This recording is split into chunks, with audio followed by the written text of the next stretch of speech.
Bonjour à tous, je me nomme Bijoël Makouné. Et moi, Ernest Mathieu. Nous sommes étudiants en licence 3 informatique à l'Université de Yaoundé 1, option système et réseau. Dans cette vidéo, nous allons vous présenter la mise en place d'un service de messagerie électronique fonctionnel entre deux sites distincts dans le cadre de notre TP, de service réseau. Avant d'entrer dans le détail de notre travail, prenons un instant pour vous dire ce qu'est Postfix. Il est en fait un agent de transfert de courrier électronique, ce qu'on appelle communément MTA, Mail Transfer Agent. Son rôle est simple à énoncer, mais central dans toute infrastructure de messagerie. C'est lui qui prend en charge un message dès qu'il quitte le logiciel de l'utilisateur, communément appelé MUA, Mail User Agent, et qui se charge de le faire transiter jusqu'au serveur responsable du destinataire où qu'il se trouve sur le réseau. Concrètement, Postfix s'appuie sur le protocole SMTP pour dialoguer avec d'autres serveurs de messagerie. Mais il faut bien comprendre que Postfix ne fait qu'une partie du travail. Il gère l'envoi et la réception entre serveurs et non la consultation des messages par l'utilisateur final qui est géré par le MDA, Mail Delivery Agent, qui se charge de récupérer les messages, les mails, d'un utilisateur sur le serveur et de les stocker en local dans sa boîte mail. C'est pour cette raison que nous avons dû compléter notre architecture avec deux autres services essentiels. Un serveur DNS pour que Postfix sache vers quelle machine acheminer un message selon le domaine du destinataire et un serveur Dovecot qui prend le relais de Postfix pour permettre à l'utilisateur de relever ses messages depuis un client comme Thunderbird via le protocole IMAP. C'est cette chaîne complète DHCP, DNS, Postfix, Dovecot que nous allons vous présenter dans cette vidéo à travers une architecture à deux sites que nous avons mis en place et que nous allons maintenant détailler. Notre architecture repose sur deux machines physiques, Windows reliées par un câble Ethernet en point-to-point. Chaque machine héberge en effet deux machines virtuelles. Une machine virtuelle Ubuntu serveur qui assurera l'ensemble des services réseau et un poste calé qui représentera un utilisateur final. L'objectif final est simple à observer mais représentatif d'une vraie infrastructure d'entreprise. En effet, un utilisateur, c'est le premier calé que vous voyez ici, va pouvoir envoyer un mail au second utilisateur et vice-versa en passant par deux circuits de messagerie qui communiquent entre eux. Avant de vous montrer la configuration, expliquons rapidement les choix techniques retenus car ils répondent chacun à un risque précis.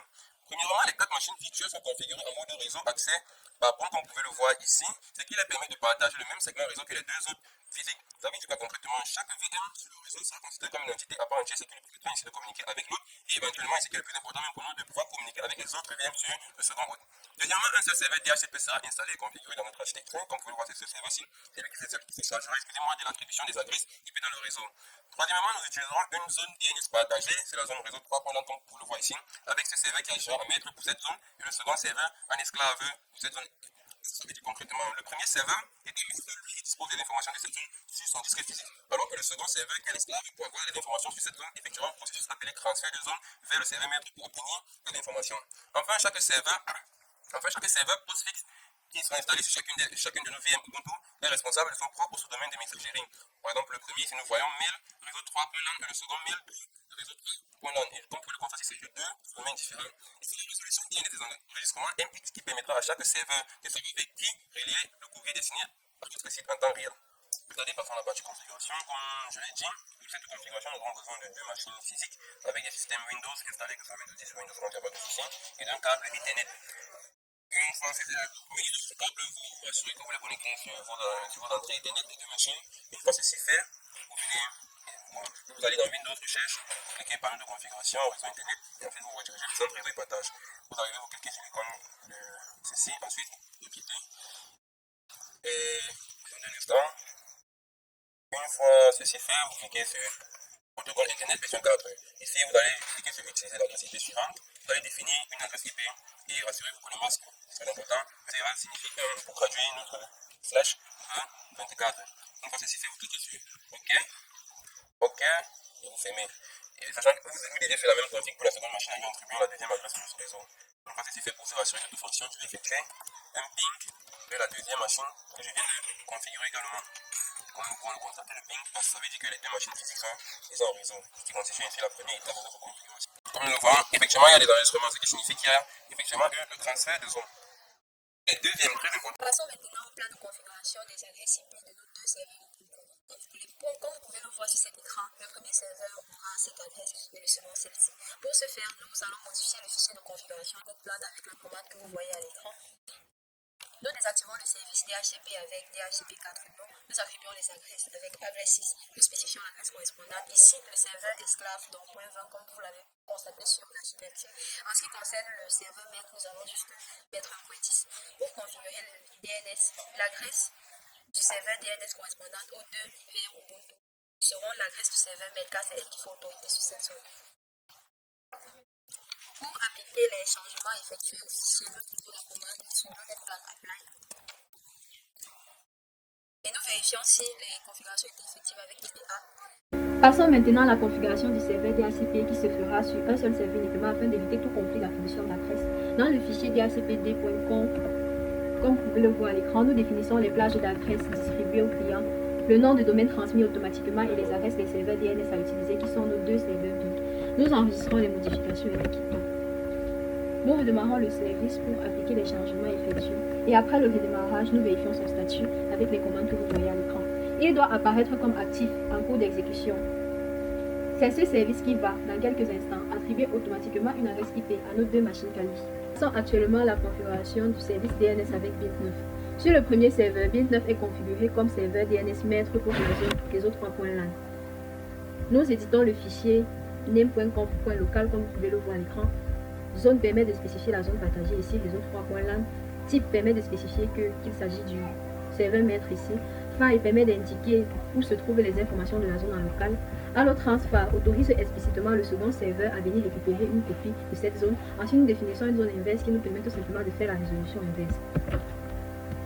Le fichier de zone db.réseau3.lan est le cœur de notre configuration DNS.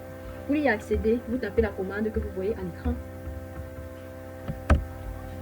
On y trouve des enregistrements NS qui désignent les deux serveurs de nom. Les enregistrements A qui associent chaque nom de machine à son adresse IP, comme mail pour 192.168.1.10 et surtout les enregistrements MX qui indiquent quels serveurs sont responsables de la messagerie pour ce domaine. Le numéro de série ici est à 2 car à chaque modification du fichier, nous devons incrémenter ce numéro pour appliquer les modifications.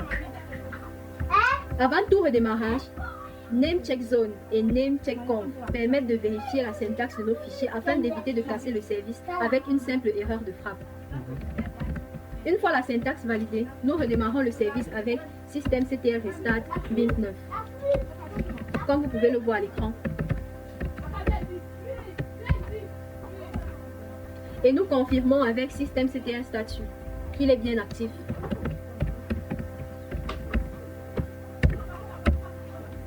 Sans plus tarder, passer la configuration du deuxième service qui est l'esclave pour cette zone. Pour ce faire, nous allons dans notre VM au contour. Nous allons modifier son fichier de configuration, name.conf local comme vous le voyez à l'écran, entrée comme vous le voyez. Donc nous définissons la zone partagée qui est réseau 3.LAN. Une fois de plus, nous rappelons que ce serveur est l'esclave. Pour ce faire, actif, nous donnons la valeur slave. Ici, nous indiquons le fichier où sera stocké les informations de cette zone, information que ce serveur récupérera chez le maître, comme vous le voyez ici, master, et nous spécifions l'adresse IP du serveur maître qui est la .10. Tout en bas, nous faisons la résolution inverse. Une fois ceci fait, nous enregistrons CTRL O, entrée CTRL X. Nous relançons notre serveur, sudo service restart. Le nom du service est bin9. Apparemment, il y a un souci d'écriture sudo service restart bin9. Voilà le service.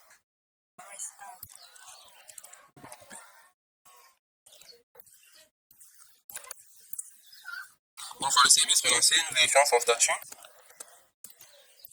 là, nous avons active running, ce qui veut dire que le service est fonctionnel. Maintenant, nous allons vérifier s'il y a eu transfert de zone, comme nous l'avons dit, en contrôlant le fichier cache de notre serveur bind. Pour cela, nous tapons la commande ls-l/var/cache, nous vérifions son cache, et bind. Comme nous le voyons, effectivement, il y a des enregistrements, ce qui signifie qu'il y a effectivement eu le transfert de zone. Passons maintenant à la configuration du service postfix sur la première machine Ubuntu Server. Pour installer ce service, nous utilisons la commande sudo apt install postfix et mail utile. Comme vous pouvez le voir à l'écran, il est déjà installé dans ma machine. Ensuite, nous éditons son fichier de configuration. MyHostName permet de définir son identité. Le paramètre MyDestination indique que ce serveur n'est responsable que de son propre nom et non de tout le domaine réseau 3.LAN. C'est un choix volontaire qui évite toute ambiguïté avec le second serveur. Le paramètre MyNetwork autorise notre réseau local à utiliser ce serveur comme relais.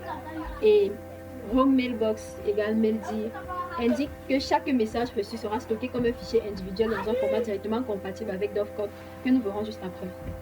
Sur le second serveur, la configuration est symétrique. MyHostName devient mail2.réseau3.lan comme vous pouvez le voir à l'écran. Ok.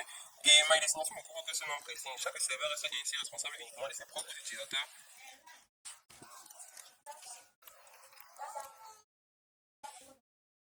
verrons la résolution inverse. Une fois ceci fait, nous enregistrons CTRL O, entrée CTRL X. Nous relançons notre serveur sudo service restart. Notre service est bin 9. Une fois le service relancé, nous vérifions son statut. Et là, nous avons active running, ce qui veut dire que le service est fonctionnel. Maintenant, nous allons vérifier s'il y a eu transfert de zone, comme nous l'avons dit en contrôlant le fichier cache de notre serveur bin. Pour ça, on tape la commande ls-va/cache, vérifions son cache, et bin. Comme nous le voyons, effectivement, il y a des enregistrements, ce qui signifie qu'il y a effectivement eu le transfert de zone. Passons à la création des utilisateurs sur différents serveurs. Pour ce faire, nous rendons dans nos différentes VM. La commande pour le faire, est-ce que vous voyez l'écran sudo add user, vous donnez le nom de l'utilisateur. Ici, l'utilisateur c'est NS, il est déjà créé. On va juste taper sur entrée. De là, entrer le mot de passe et simplement remplir les options facultatives pour aller voir l'écran. Une fois cela fait, pour se rassurer que l'utilisateur existe, nous allons entrer la commande ID, donner le nom de l'utilisateur que nous venons de créer. Comme vous pouvez le voir, mon UID ou NS est le U1 qui signifie que cet utilisateur a effectivement été créé. Vous allez faire la même chose sur la deuxième machine. Vous allez créer un utilisateur et remplir les champs qui vous seront affichés. Vous vérifiez maintenant que les deux serveurs de messagerie peuvent bien communiquer entre eux avant de passer au client. Nous utilisons Telnet, nous nous connectons manuellement au port 25 avec la commande que vous voyez là. Telnet, le nom du réseau, c'est 1000.réseau.3.LAN et nous indiquons le port sur lequel nous allons nous connecter, 25 qui est le port de SMTP. Et l'apparition de cette bannière 222 000.réseau LAN, etc. confirme que le service est bien actif et joignable sur le réseau. Maintenant, passons à la configuration de Dovecode, qui est notre MDA comme nous l'avons dit. En effet, c'est grâce à lui qu'il y aura transfert des mails depuis le serveur destination vers la boîte mail de l'utilisateur. Pour ce faire, dans le fichier 10 mail, comme on le voit à l'écran, nous indiquons à Dovecode pour chercher les messages. Exactement le même format mail dit que celui utilisé par PostFix pour que les deux services soient parfaitement compatibles. C'est très important. Par la suite, dans le fichier 10.conf, comme vous le voyez à l'écran, nous autorisons l'authentification au mot de passe simple. C'est un choix acceptable dans le cadre de notre TP réalisé sur un réseau local fermé, nous tenons à le préciser, sans connexion internet exposée. Une fois cela fait, nous configurons le fichier 10 SSL conf, comme vous le voyez à l'écran. Nous désactivons l'obligation d'un certificat SSL valide, ce qui simplifie la configuration pour ce TP pédagogique, car dans un contexte de production réelle, cette option resterait bien sûr activée avec un certificat valide. Cela fait, nous allons lancer notre service. Ok, une fois le service relancé, nous vérifions son statut, comme vous le voyez là à l'écran. Après le démarrage, nous vérifions que le service est actif, puis avec la commande ss-plnp,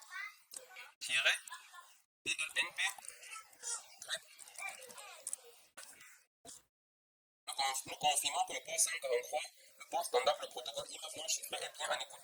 Ces étapes ont été répétées à l'identifier les deux VM très importants sans.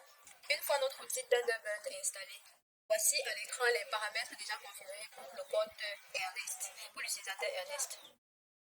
Vous voyez, il a entré ces différentes informations. Sans sécurité de connexion, puisque nous n'avons pas de chiffrement TLS pour ce TP. Côté serveur sautant, même nom de serveur, port 25, sans authentification, puisque notre postfix autorise notre connexion locale sans demander de mot de passe pour l'envoi. Une fois Thunderbird installé, voici comment se présente son interface. Ici, vous pouvez voir les différents messages que j'ai échangés avec l'utilisateur Ernest. Pour envoyer un nouveau message, vous partez à New Message. Vous entrez l'adresse de l'utilisateur à qui vous voulez envoyer le message, ainsi que l'objet du message et le message en question. Et puis vous envoyez. Le message a bien été envoyé. Pour clôturer ce merveilleux TP, je viens d'aller, comme vous pouvez le voir dans mon inbox, voir le message que l'utilisateur m'a envoyé. Quand je clique dessus, vous voyez là à l'écran juste à côté, voici le message qu'il vient d'envoyer à l'instant. Moi, je vais envoyer une réponse à ce message. Dans ce reply, là, je vais entrer mon message. Une fois le message saisi, je clique sur Send pour envoyer. Voilà, nous avons mis en détail. Comme vous pouvez le remarquer là, moi je suis sur Windows 11 et je pense que si vous regardez, vous rentrez la vidéo en arrière, vous allez remarquer que ma connexion est sur Windows 10. Après, nous avons effectivement deux machines physiques, deux sous-domaines différents et qui a effectivement transfert correct des mails. Nous vous remercions d'avoir regardé cette vidéo et nous vous informons que pour la documentation, tout est dans les commentaires de la vidéo.